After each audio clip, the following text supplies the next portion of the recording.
Welcome to the Student Success Podcast. I'm Al Solano, founder of the Continuous Learning Institute, or CLI, a higher education online resource focused on providing community college and open access university educators with practical information on how to get results at their campus. As a resource within CLI, the Student Success Podcast is focused on just that, the challenges, opportunities, failures, and successes of practices intended to improve student success and equity. The goal is to leave you with thought-provoking ideas, nuts and bolts information, and or lessons learned from the field so you can consider how you might apply them to your institutional context.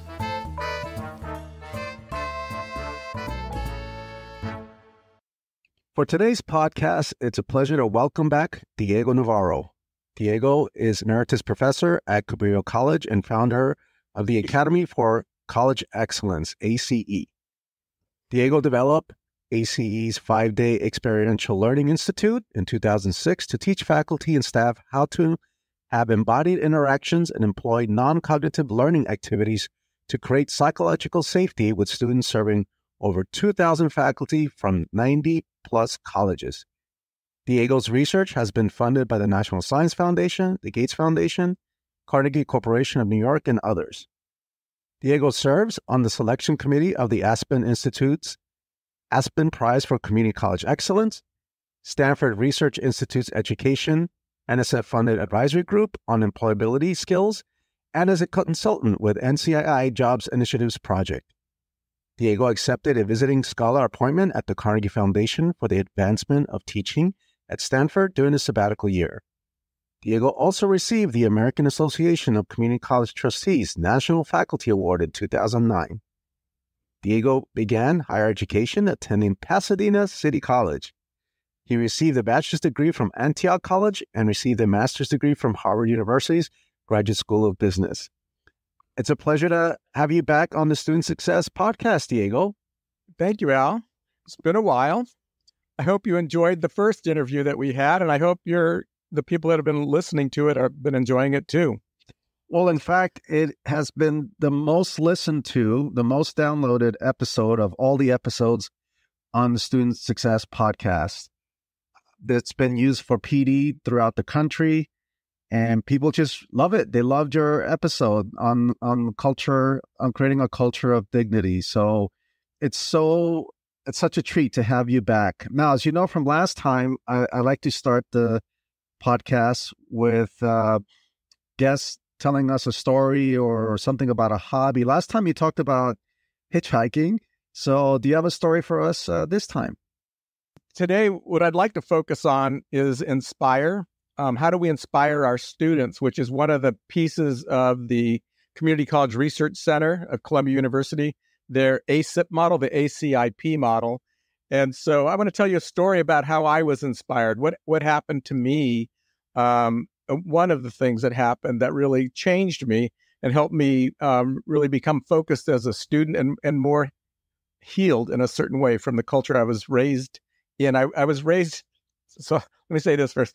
I was raised in Pomona, California, which is in Southern California. Most educated people think of Pomona College, but that's in Claremont. That's kind of like a privileged island. And I lived on the other side of the tracks in Pomona, went through school there, graduated from Pomona High School, and I couldn't read and write at college level. So I had, some things happened to me in high school, like my mother dying of bone cancer, very painful disease, and things like that. And I was tracked in junior high school into metal shop, wood shop, and electric shop. So I have this stuff that was weighing over me.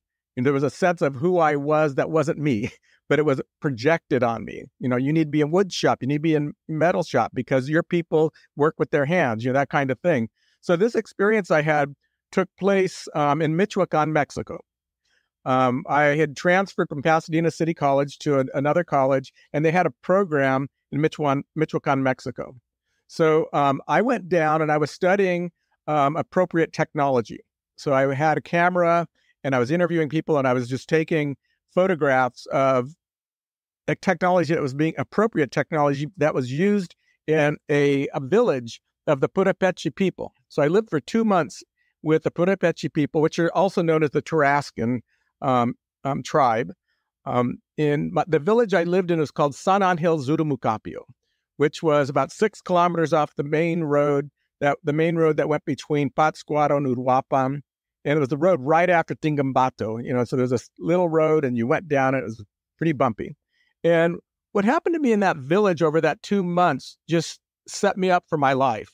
It was an amazing experience. And what it was this, is that I became a part of this family in a deep way where they would joke around with me a lot, so we'd be sitting around the table. And mind you, where I lived was they had these 2 buildings that were their homes, which were the bedrooms. Then you were outdoors and you had your stove and the place where the daughter made the tortillas, which was on a clay stove with one of those things made out of stone where they ground the corn and they made the tortillas that puffed up.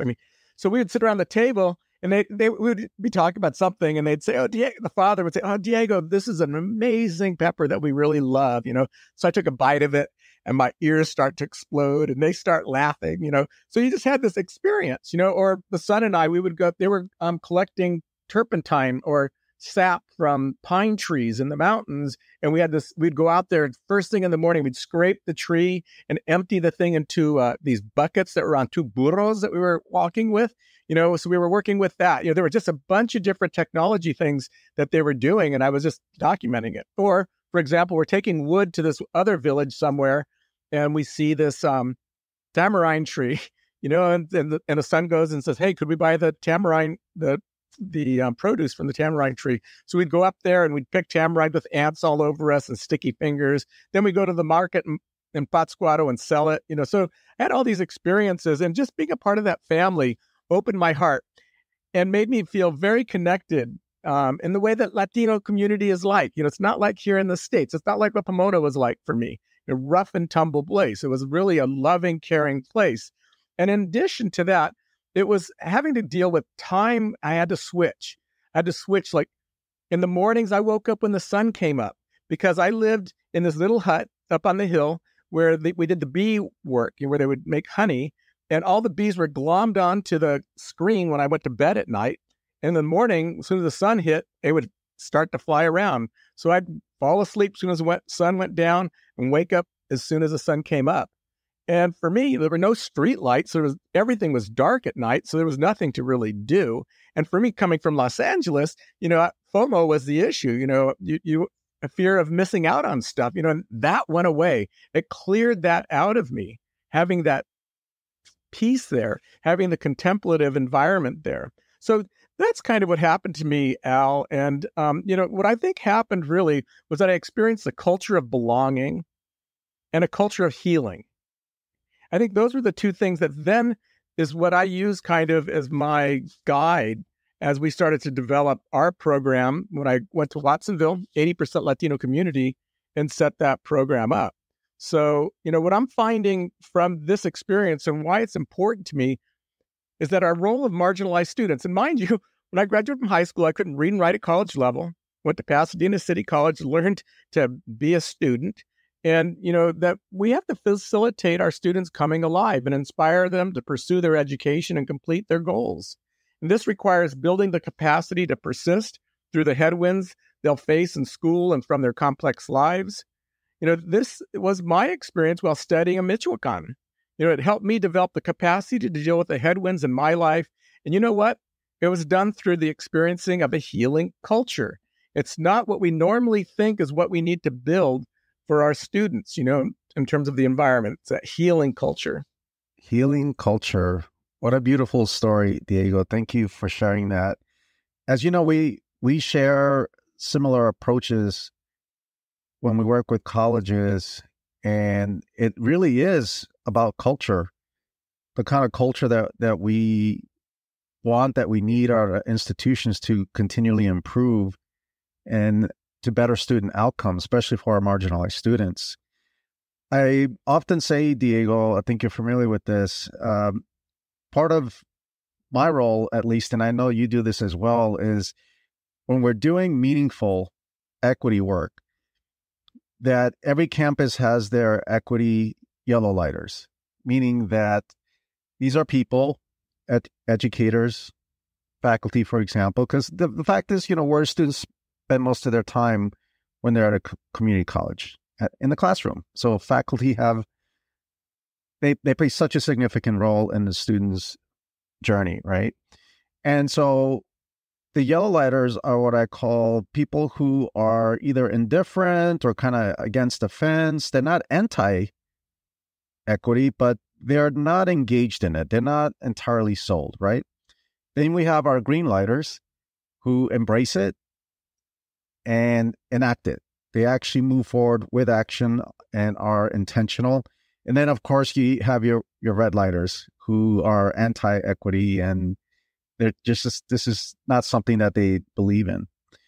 And so the question is, how do you move these equity yellow lighters to green? And sometimes how can you move the red at least to yellow, or sometimes even move them to green? So can you tell us a little bit about that in your work, how you help accomplish that? Yeah, this is an interesting question. I find a very similar experience that you find working in the colleges.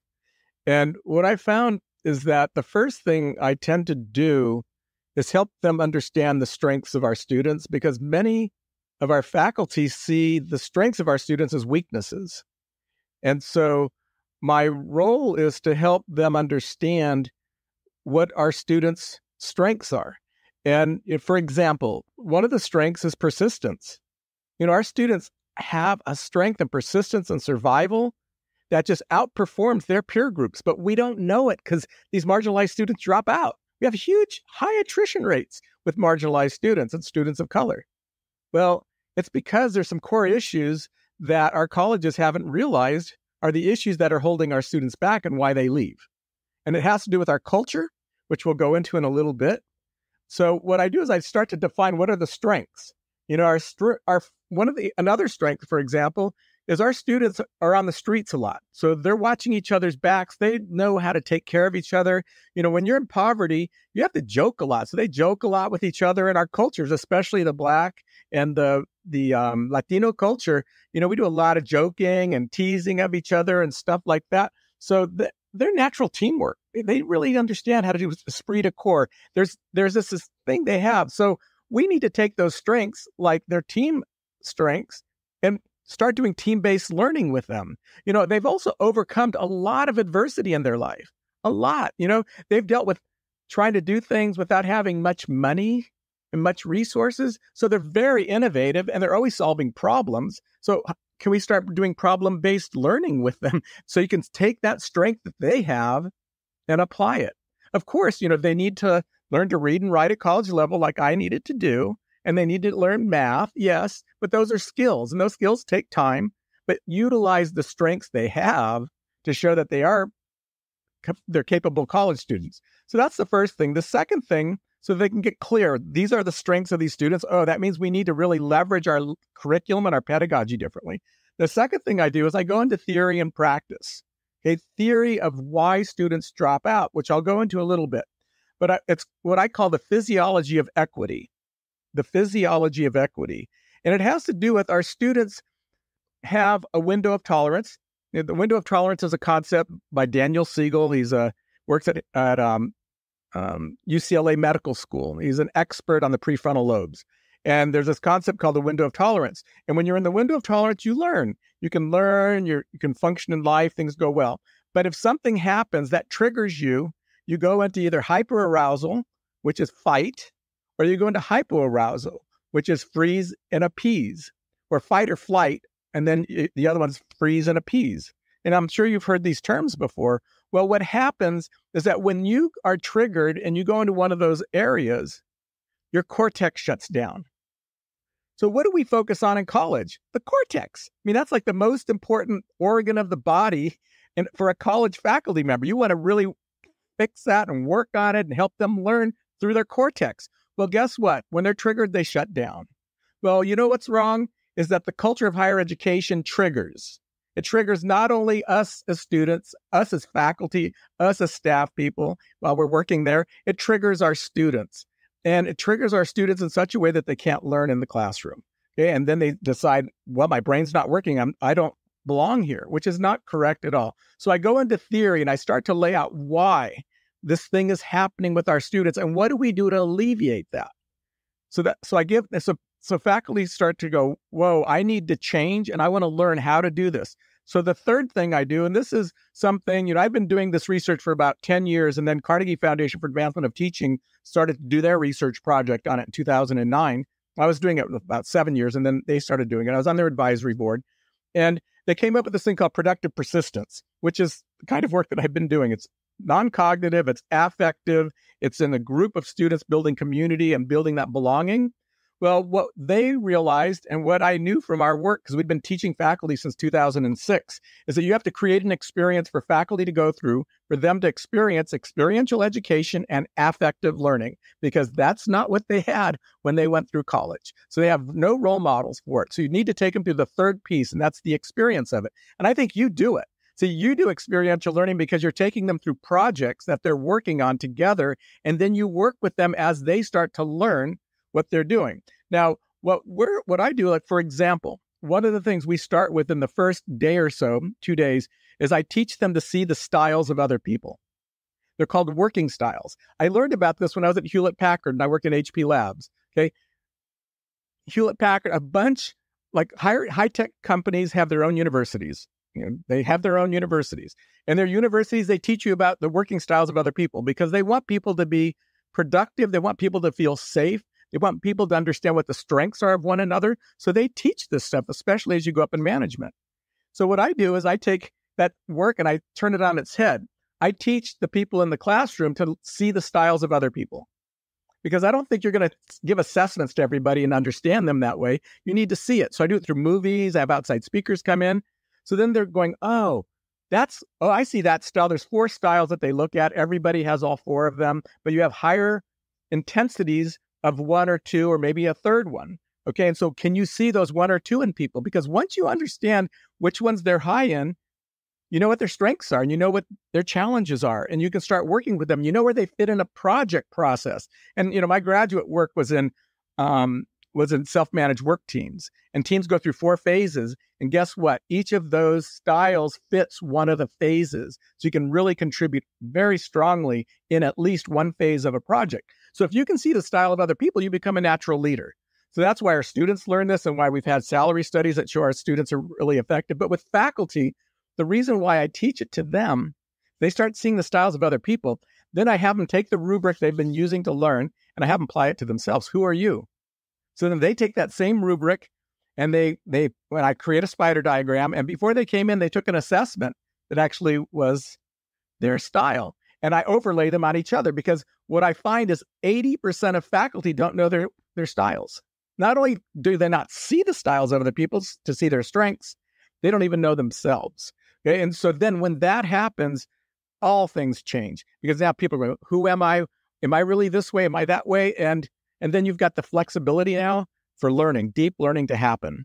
So that's one of the things that I do to help bring that about. I just love your approach, Diego, because it moves equity yellow lighters to green, and I know that it moves some red to yellow, or maybe they jump over right over to green. The irony, though, I think, is I've seen, especially community colleges, bring in some PD people, and they actually end up doing the very things to faculty that we shouldn't do to students. They trigger them, they make them go through flight, and they shame people, and it's just not a good approach. You can be all unapologetic as you want, but don't be unapologetically unproductive and don't move people. So I just love your approach, because it also speaks to foundational research, and something that I've been writing about for a while, is that it's so critical to move faculty from external attributions, meaning just blaming students, everything else, and shifting that to internal attributions, to who am I, and how can I continually improve my craft. And you help faculty, you help people move from that external to internal. I do it as well. It's just a little different. I do it through projects that faculty work on. So you talked about marginalized students. Many people ask this, and I'm wondering your response, because they do have a persistence in them, right? They have, I think you called it a PhD in, what is it, in persistence, Diego? Is that how you called a PhD? And they have a persistence in social injustice. Yes, yes. So why do our marginalized students have a hard time completing college, given that they have this PhD? And what is the role as educators to help marginalized students thrive at our colleges? Those are really good questions, Al. And before I jump into it, you'd mentioned these professional development things that happen on campus, and people get triggered, in them.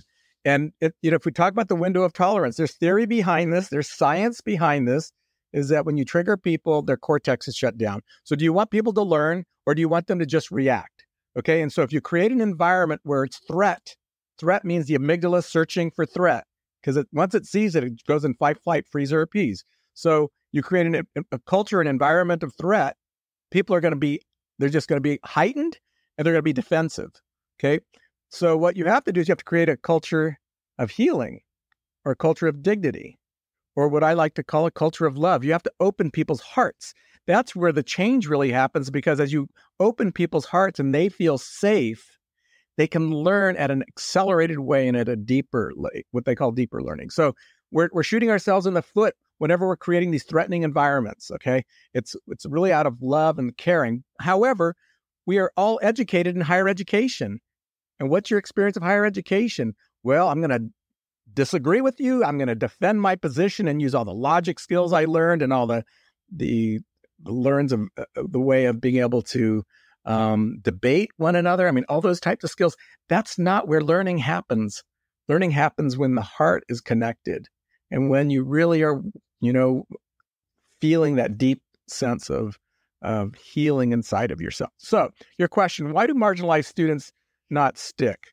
I think one of the core issues, I think there's two core issues, and one of them is that the conditions inside oneself, which are needed for learning. This is what we've been talking about. What is the conditions you need for learning? You don't want to trigger people. Okay. What are the conditions you need for learning? Well, not only for learning, but for reading and for writing and for listening and for participating and reflecting requires calmness and focus. Okay. It requires calmness and focus. These are contemplative skills. Students are not able to learn when they're in the grips of the sympathetic nervous system response of the amygdala, the fight, flight, freeze, and appease, because it shuts down physiologically the cortex. Okay. So these conditions inside oneself that they need for learning and reading and stuff are more contemplative. They're slowed down. The adrenaline that people usually have in their lives need to shift. It needs to shift. They need to learn to harness their parasympathetic nervous system, the one that allows them to calm. It's what's the vagus nerve. There's the vagal nerve theory. It's the nerve that goes up to your brain that gives feedback that slows and counteracts the amygdala and the sympathetic nervous system. Those are the types of skills we need to help our students learn today. And the reason for it is that the culture of the United States, and especially marginalized students that are on the streets, because you're having to watch your back, things aren't safe. I mean, in Watsonville, my students would talk about, students, they'd be on the streets, there'd be people mad dogging them. Mad dogging is they're staring at you. And if you see somebody staring at you, you need to move away because some confrontation is going to happen. Okay? And so there's different things you pick up on. You embody, you can feel in your body what's going on. And so not only that, there's threatening environments. The culture of the United States is training the sympathetic nervous system. We complain about stress, but we worship at the temple of stress. Our news is designed to activate us. I mean, how many of us have listened to things on the presidential election and we're just, oh my God, or the social media algorithms are designed to heighten our outrage. We've trained ourselves. We've trained our students in the way that they've gone through education and our society. That isn't that contemplative part that we're talking about where learning takes place and reading takes place. So it's a slowing down. We believe that I can't be productive unless I'm pumped up on adrenaline. I drink more coffee. That's not the lifestyle of somebody that's going to be good in academia once you make the transition. So there's a belief that productivity equals being in this heightened adrenaline rush, but it's the reason most people are burnt out, at our colleges too. Students need to learn how to access the parasympathetic nervous system, that extremely relaxed state, so they can rebuild themselves, so they can catch themselves when they're in the adrenaline flow or when they're in the amygdala control and bring themselves out of that so they get their cortex back functioning again. And there are many practices that help this, and we do them. So, for example, at the beginning of every class, we do a 2 to 4 minute breathing or focusing exercise with them. Okay, and there's different types of ones you can do with them. It's not all breath. It's not all meditative. There's different ones you can do. But what we're doing is we're reprogramming the prefrontal lobes, which is the research that Daniel Siegel's been doing. Okay, and you can do it through these practices. Just think, Al, if in every class you took at your college, every faculty member started their class for 2 to 4 minutes doing something like that, you're going to rewire your students' brains. Okay, it's scientific fact. Okay, so we need to learn to actually create the environment for our students so that they can be functioning. So that was the first issue. The second issue is that there's a connection between trauma, resilience, and co-regulation that we really need to understand, especially coming out of the COVID pandemic. We really need to understand that piece of it. What we found is that in the classroom, the faculty have to become embodied, because the cultures that our Black and brown students come from are cultures of connection. They're cultures of relation. And most of the white culture isn't that way. We're individualistic. Okay, and especially in academia, we do most stuff individually. So we need to learn to be embodied because our students can sense what's going on around them. They had to learn those skills to survive on the streets. Okay, and also we need co-regulation. Okay, co-regulation is when, for example, a mother and a babies when they're born, their first number of months, they don't know how to regulate. That's not something that's built into you. It's your parent, usually your mother, that becomes the one that helps you learn to co-regulate by, for example, a child comes in a room crying. So grandmother will put them in their arms and hum to them. You sense the grandmother humming to them. Well, that humming is a vibratory thing, and it actually connects the vagus nerve and stimulates the vagus nerve in the child that's next to them. Okay, so there's these different ways of co-regulating. Well, what I'm finding is that faculty have to co-regulate with their students. Not that you're going to grab your student and you're going to hum to them, because that's not realistic at all. Okay, but what's going to happen is that there's this conundrum, and the conundrum is that higher education is a dysregulated environment. I remember I was visiting Stanford, somebody that was running the School of Education there, one of the programs there. And he told me, he said, Diego, if I roll this bowling ball down the quad, 90% of the people it hits will be dysregulated. They're going to be disconnected. They're not going to be embodied, because all we really care about is from the shoulders up.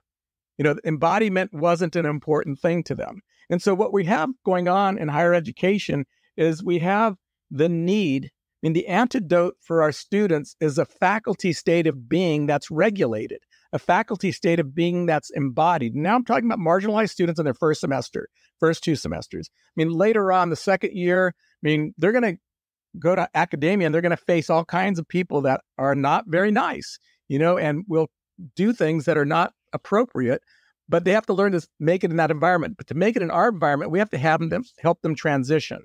Okay, and so we have to learn to be in a regulated state ourselves and become antidotes for our students. But, we come into classrooms and many of us are dysregulated because of a department meeting we just came out of, an interaction with the faculty or an administrator, and we come in dysregulated into our classrooms. We have to start to become more conscious and create cultures of healing and cultures of connection that allow that to happen. Because one of the key questions is this: what is the table we're inviting our students to in our interactions, in our teaching in the classroom?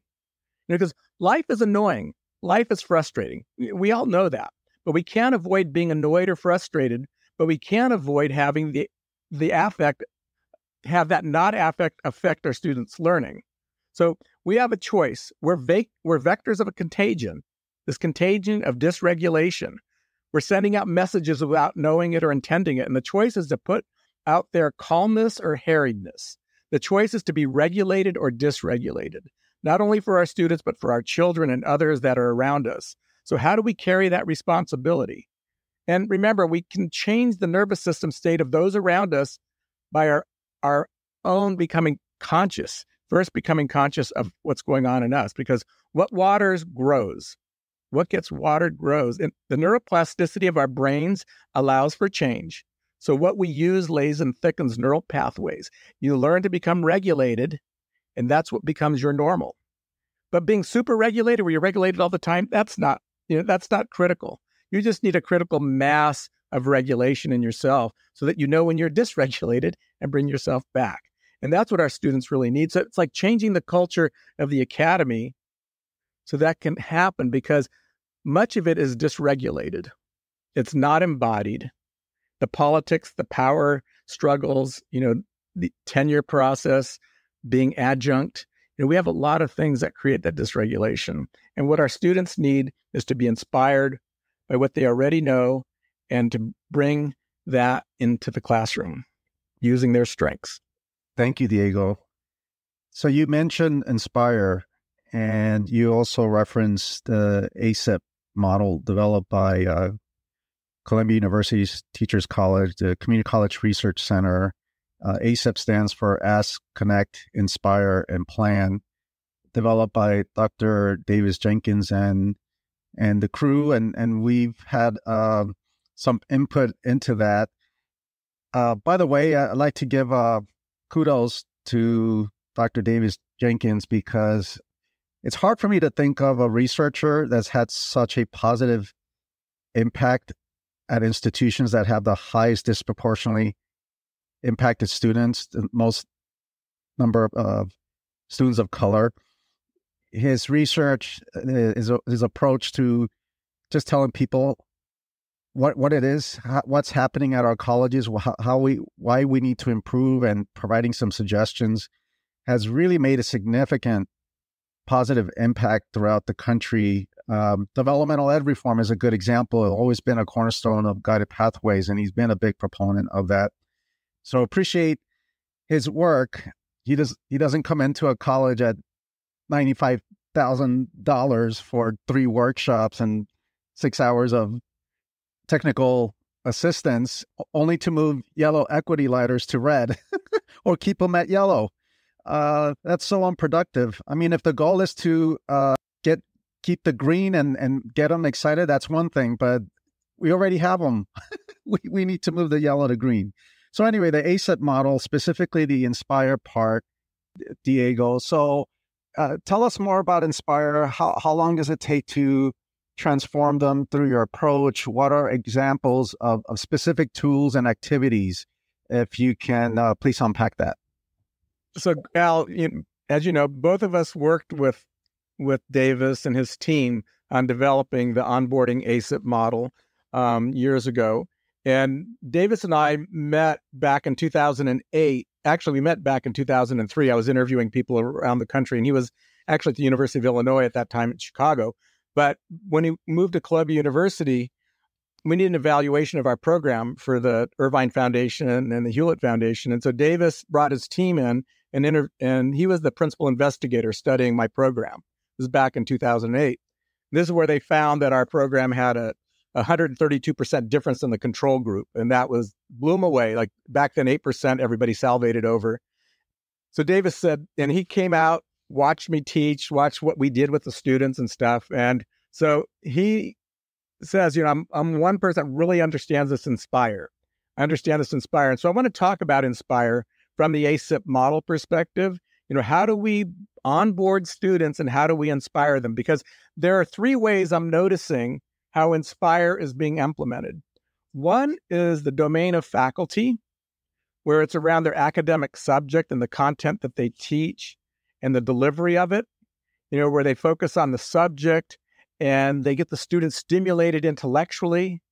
We do syllabus redesign, so that you make sure that syllabus doesn't trigger people and that it represents the students' ethnicity and culture that's being that are in your classroom. You do slide reviews, and you're looking at the slides to make sure they're representative, and your examples that you use throughout the class, because you want consistency between the students served and the text and the environment that you show in terms of the content of your work.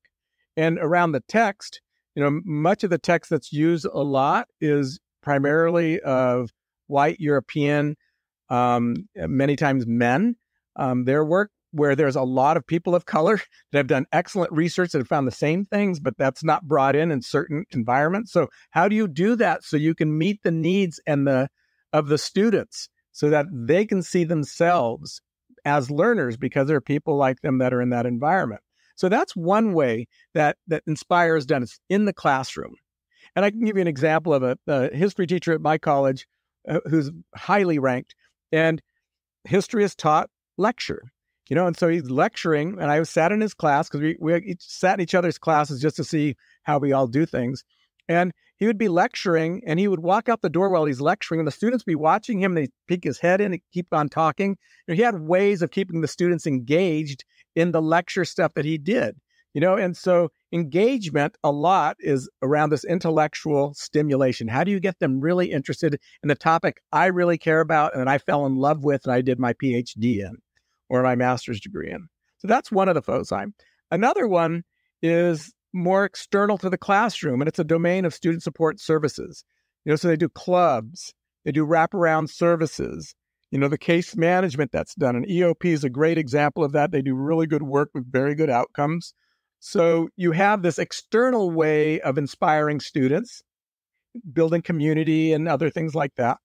Sometimes the orientation will do that. And the orientation is a problematic thing because, if you go to a prestigious college, my daughter went to an undergraduate one like that after transferring from Cabrillo College, where she went for 2 years, which was really great. But she transferred to this college, and you know how long their onboarding was? 2 weeks.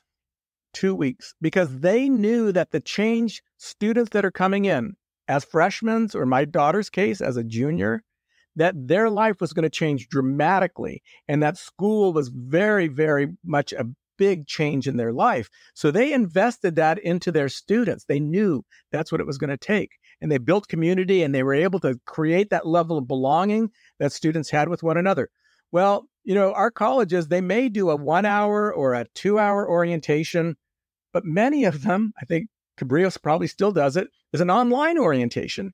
So the thing that these colleges know is that you've got to do something to really deeply build the capacity of your students. And so that's one way to do it, is through student support services outside the classroom. The third way to do it that I'll be talking about is it's in the classroom, and it's the domain of faculty. Okay, it's whenever a classroom, you get a group of students together, it's the domain of that teacher that's involved in that environment. Okay, and it's the environment we create in the classroom for learning, what I call a container. And what we center on to create inspiration, to create that inspire, we center on embodiment, we center on belonging, we're centering on building psychological safety in the classroom, and we're also centering on deepening community building. Because you do those 4 things, you will create an environment of transformation. And our focus is on the relational. And so how our students experience college is related to what they experience in themselves. So your college feels inviting when they feel invited into it. And usually our students come from cultures that are connected cultures. They connect together. And so what we need to do is figure out how to do that. And that's what a lot of my work is about, is teaching faculty and staff how to do that. So relating to the student's experience to the course content through the on-site, inside-out model, where you bring their knowledge, their experience, and their strengths from the inside out. So how do you design learning, like discovery-based learning, so they're discovering and bringing out what they've learned? Okay, and we've developed strategies for students to learn about each other while getting to know themselves within the context of the academic subject. So we have a number of techniques and tools for doing that. We help them share a piece of themselves and their experience of life as it relates to the subject. So you learn how to take your subject and you meld it into bringing the student's life into the subject. And for example, in NSF, we've been funded by NSF, I think, for probably 12 years before I left Cabrillo. what happened, so I had my first NSF program there, which went on for about 8 years. But in the middle of it, myself and some of our science faculty started to look around, and we saw that at the Watsonville high schools, if you were a second language learner and you were struggling, they took you out of your science courses and you went into more remedial English in order to pass English and graduate. But they graduated without any science. And we felt that was a social justice issue. We live near Silicon Valley. Science is an important skill set to have. So we developed a program, proposed it to NSF. It was based on the ACE model of how we've been working and had really good results in. So then they funded us to do this. And what we did was we accelerated students in physics, chemistry, and biology in one semester to college level. And we did it in teaching those 3 subjects, but it was integrated in looking at the heart from a chemical perspective, from a physics and energy perspective, and from a biological perspective. And we had a lab, and the lab was focused on social justice issues that they could do labs around that would learn and embed the learnings from their chemistry, their biology, and their physics. So what you can do is that you can take the environment and make it an inside-out model. So the students are learning and taking things that are important to them and bringing it into the classroom. And so students from marginalized communities, they come from this culture of connection, as I said, communities that value and sense of belonging. We're in this together. And they're connecting to their whole selves. That's how we bring them into our program, is they connect with themselves and with other students. They can sense, a lot of the term that's used, I feel you. And I can feel where you're at, because if you're embodied, that's what you feel. You can feel and sense what's going on in others. And many of us have that skill. I mean, if you're in a room with somebody that's very angry, do you notice it? Yeah, you can sense that energy. That's what I'm talking about. But you can become more subtly sensitized to it. So when I think of Inspire, and I'll just say 2 more things, is when I think of Inspire, I think about how to create that experience for students where their heart's open, where they let their hair down. We build a community in the classroom where students have a deep sense of belonging. They experience themselves softening, where they feel the safety to just let their hair down and gently speak from their hearts. That's deepening each other's experience. And I find that they actually start to soften. So, for example, in one of my cohorts, I had a young man who was the enforcer in a gang. And he just come out of prison. And the enforcer creates the discipline. And he just came out of prison. He was in class with us. Very gentle soul, really interesting young man. And we were doing this one activity on the first day. What do you need for learning? What didn't you not get? Okay, and so they're looking at what did you need for learning that you didn't get from your family, that you didn't get from school? And what did you need for learning that you didn't get from other students? Because what do you need for learning? What actually helped you learn? And so then we started brainstorming on the board. And of course, there's students that are very privileged and some that are less privileged in terms of their parents' attention on learning and taking care of them, providing them with a desk and a room and quiet and stuff. And other students that had different environments like this individual. And so we're in the middle of that thing, and what we did was they have them write 10 things you needed for learning you didn't get, 10 things that you needed for learning that you got. And then we brainstorm them on the board. As I'm writing on the board, I turn around. For some reason, I see him. And he has tears coming down his eyes. This is the enforcer. He has tears coming down his eyes. After class, I said, how are you doing? He said, fine. So what was going on during that exercise? He said, I started to realize I didn't have really what I needed to be effective in education and in my life. I didn't have that. And it just touched his heart. So I think that what we need to do in the creation of an environment for our students to inspire is to create a culture of love. And this is built on belonging, a pedagogy of belonging, which is built on psychological safety. And the other thing we did is we contextualize the curriculum for our students. And we do it through social justice type themes. And the way that we do it, because social justice creates energy in students. You find something that doesn't work in their lives, for their family, their community, and they get heightened from it, which is a good thing. You want energy, okay? So what we do is we brainstorm, what are the things that bother you in your life, your own personal life, your friends, your family, because that's where you start to get the social justice issues. We brainstorm them on the board. And I tell them, pick one that you really care about. Now go out and get a newspaper article, or not a newspaper article, go on the web and find an article, bring it to class, next class. And, this exercise takes about 10 minutes to do over 3 classes. And so what we do is the second class they come in, they share with each other their article, a little bit of it. We have them brainstorm again. They brainstorm. And then what I do is I start to cluster the ideas. Then we say, what are your top 3? And prioritize them. Now we get that list, and there's 2 ways we use the list. One way is that faculties now have a list of the prioritized topics that students care about.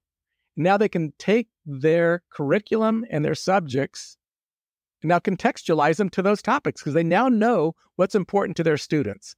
And that's what we did in the NSF project, or both NSF projects, but the one in particular on science. That allowed us to really get at the science issues.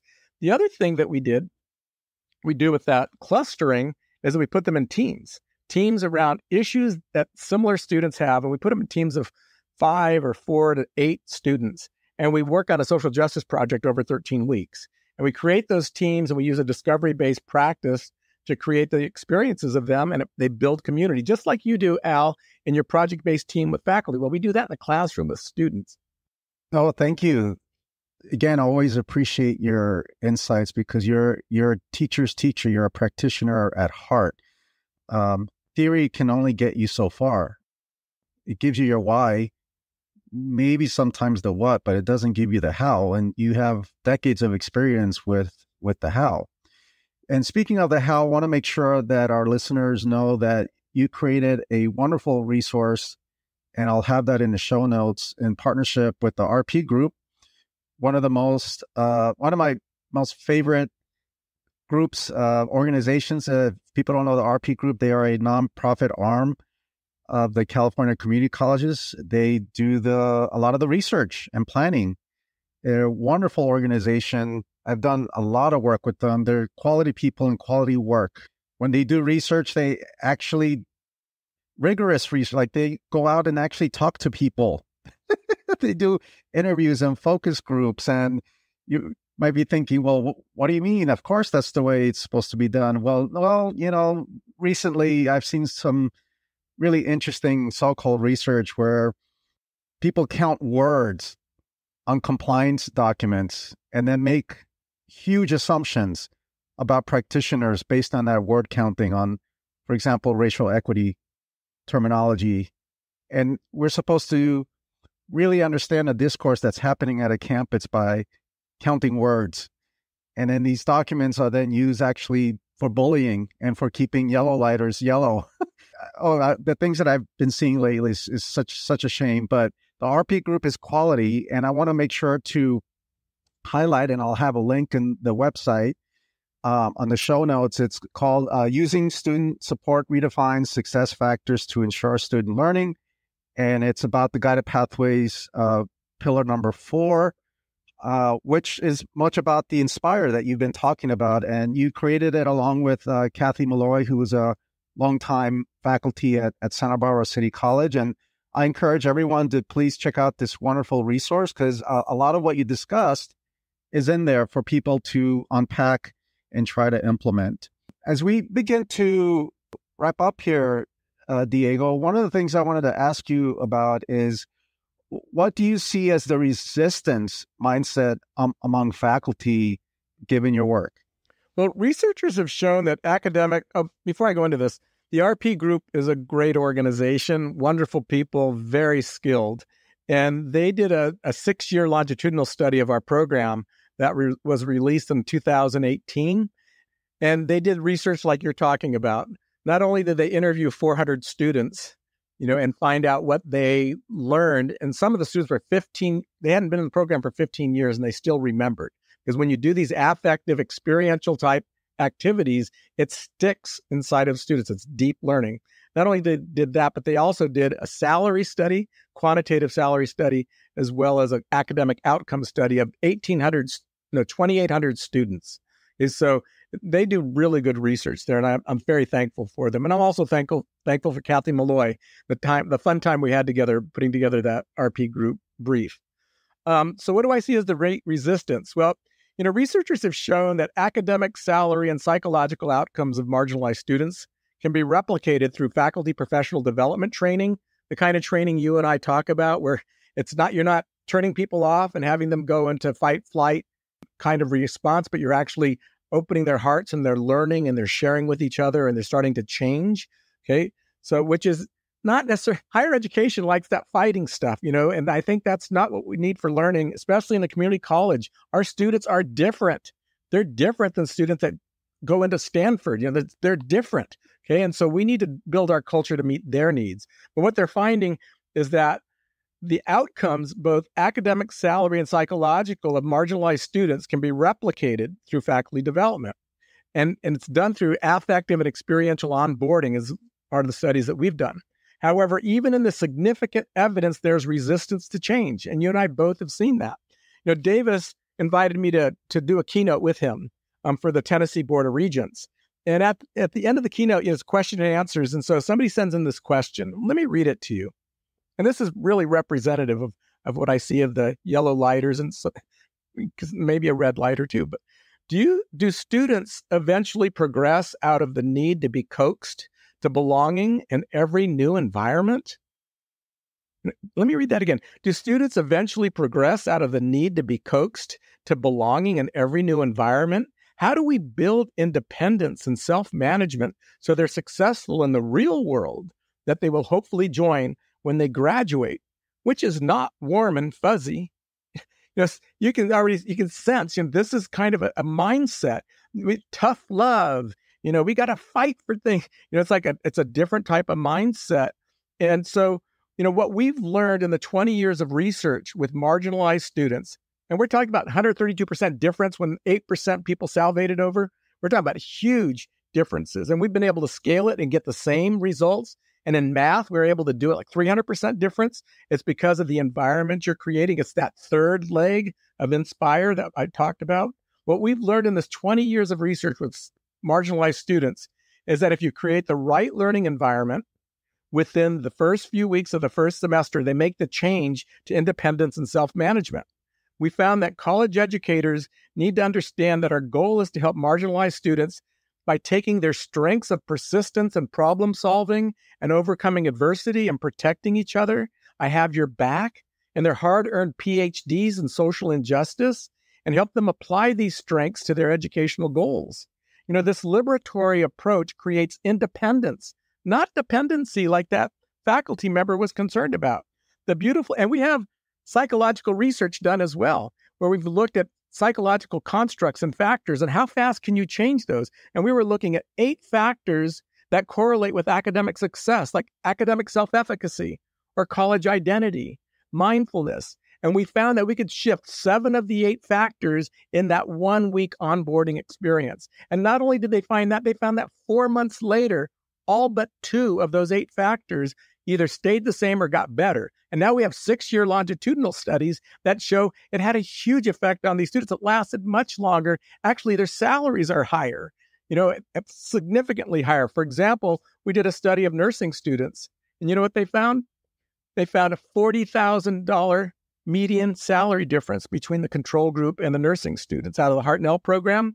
499 students where they switched the whole program over. There was no selection bias in this one. So the beautiful thing is that by designing an affective onboarding experience, and that's what we did in the Hartnell nursing program, students begin to love college, and you build both gravity and glue, which counteracts the centrifugal force of our students' lives that pull them away from completing. Got to build that gravity and that glue to have them stick. And faculty love to teach in this way because they see the changes before their own eyes.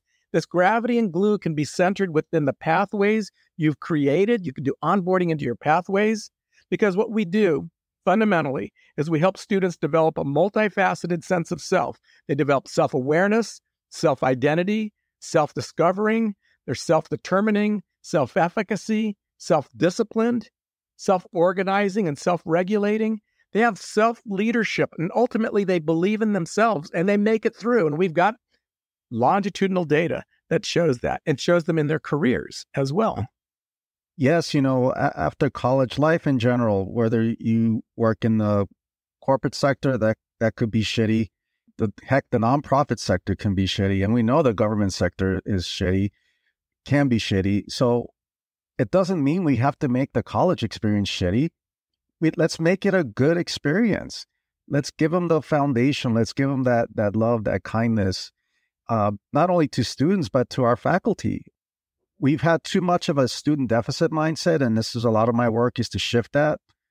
But at the same time, I don't have a faculty deficit mindset because I know that they were taught very antiquated practices in graduate school, and depending on the community that they brought up, right? So our institutions are places of learning, not just for students, but for us.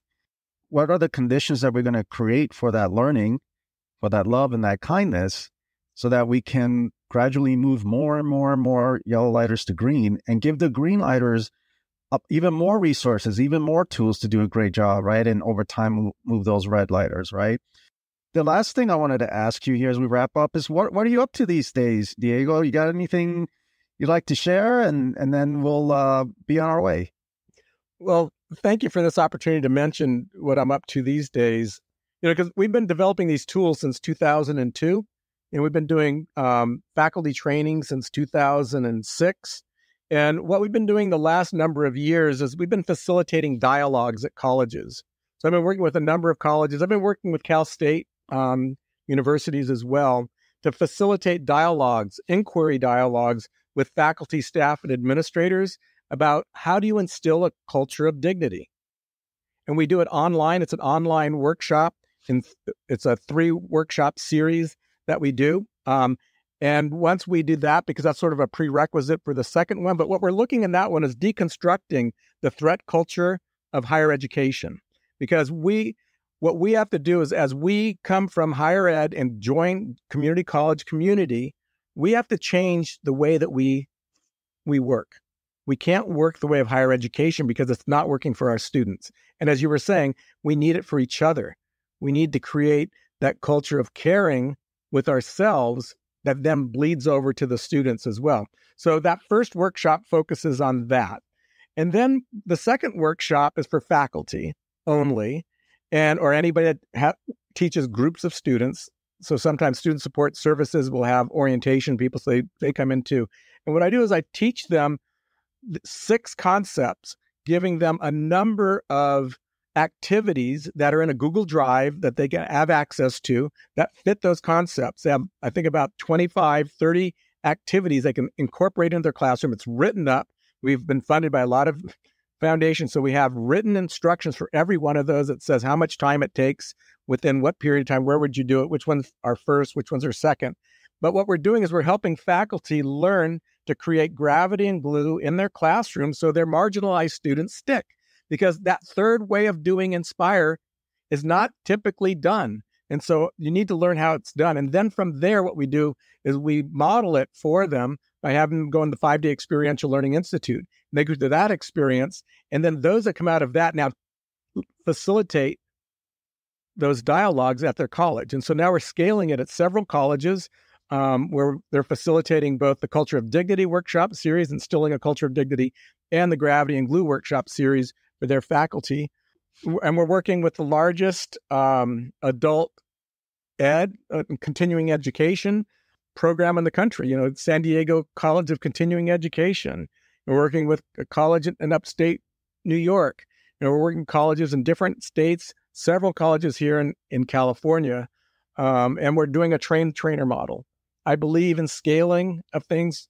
And so what we're doing is we're changing the culture of colleges by facilitating dialogues between faculty and staff and administrators that go deep. Their hearts open. They connect with one another because we do a setup for each of the areas of the workshop and sharing some deep theories and what needs to take place and what's stopping our marginalized students from being successful. And then we have people share with each other in these small groups what they do, what they need to change, what needs to change in the college. And as you have that kind of dialogue with each other, the glue happens. And what we're finding is that faculty and staff, they're connecting afterwards. Like now they have communities that are interested. So we have community of practice that we do now to bring forward what they're learning and how do they instill it in the college. And I'm happy to learn that many of these colleges found you as a result of the first podcast. So what I hope is that after the second one, that more reach out to you because you are unapologetically productive. You are unapologetically practical. You help colleges get results. I do it in my own way. It takes a little longer, what I do, but you love what you do. I've never see it as competition. I always lift my colleagues who can do really good work. And I'm just so happy you worked at so many of these that I've actually worked at too. So it always warms my heart when colleges reach out to you because you are so effective at what you do. So thanks again, Diego, for participating in the Student Success Podcast. Well, thank you, Al. I very much appreciate it. And it was fun seeing you over at Cal State LA after we did the Felly there, and you were able to see what you introduced me to. And you've introduced me to a number of colleges, and thank you. I honor that. And I honor your work. You're doing really good work around kindness and helping colleges learn that because it's really critical. Thank you for listening to the Student Success Podcast. Each episode has show notes, which include helpful links and necessary follow-up information to help you get results. Please consider subscribing to the Continuous Learning Institute website. There are no advertisements. It's simply updates about articles, tools, resources, podcasts, etc., all tailored for you, the practitioner. Thank you.